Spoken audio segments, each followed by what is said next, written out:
Hi there, everybody. Hope you are doing well. Just wanted to send you this encouragement today. We were going through John 15 with the youth group, and as we're going through it, and as I've been studying it this last few days, I've just been struck by how cool it is that Jesus says, I am the true vine. See, one of my favorite parables is the parable of the vineyard. And in that parable, Jesus says there was a certain landowner who planted a vineyard and set a hedge around it, dug a wine press in it, and built a tower, and he leased it to vine dressers and went into a far country. Now, when vintage time drew near, he sent his servants to the vine dressers that they might receive its fruit. The vine dressers took his servants, beat one, killed one, and stoned another. Again, he sent other servants more than the first, and they did likewise to them. Then last of all, he sent his son to them, saying, They will respect my son. But when the vine dressers saw the son, they said amongst themselves, This is the heir. Come, let us kill him and seize his inheritance. So they took him, cast him out of the vineyard, and killed him. Therefore, when the owner of the vineyard comes, what will he do to those vine dressers? And I love it. They said to him, He will destroy those wicked men miserably and lease his vineyard to other vine dressers who will render to him the fruits in their seasons. Now, the amazing thing about it, and the reason I like it so much, is it's right before Jesus was betrayed, crucified, and it's like the week before, and he's talking to the Pharisees as he's doing it. These are the wicked vine dressers, the ones who are withholding the fruit from the landowner, who is God.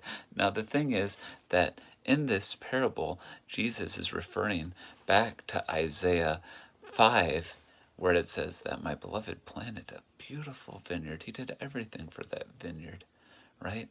But why did that vineyard produce wild plants? Why didn't it produce good grapes? He says he went looking for justice, and what he saw was oppression. He went looking for righteousness, and he didn't find it. Now, the thing is that in this parable here, Jesus is saying all of that Old Testament history as servants went, trying to collect the fruit, those prophets, those judges, as they were trying to collect the fruit, they never got the fruit. They were treated spitefully. And then he puts himself right in the middle of the parable, and he says, I am the Son, and the Father sent me, and yet you guys are going to do the exact same thing as you did to the previous people that were sent. Now, the amazing thing is that in John 15, where we started with today, John 15, he says, I am the true vine, and my Father is the vine dresser. Now, I want you to see this, and I had never seen this before, is he's told this story about the vineyard.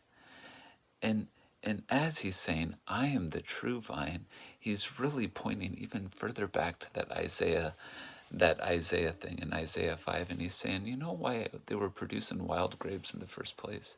Is because they weren't actually attached to the vine. See, I am the true vine.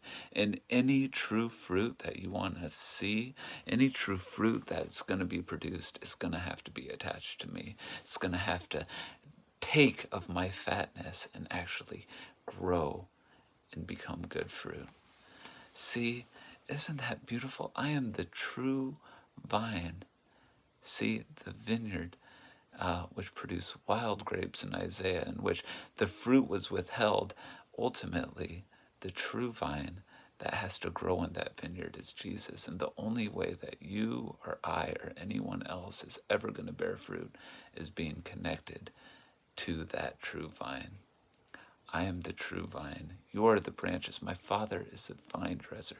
If you want to bear fruit in your life, we've got to be attached to that true vine. He says, without me, you can do nothing.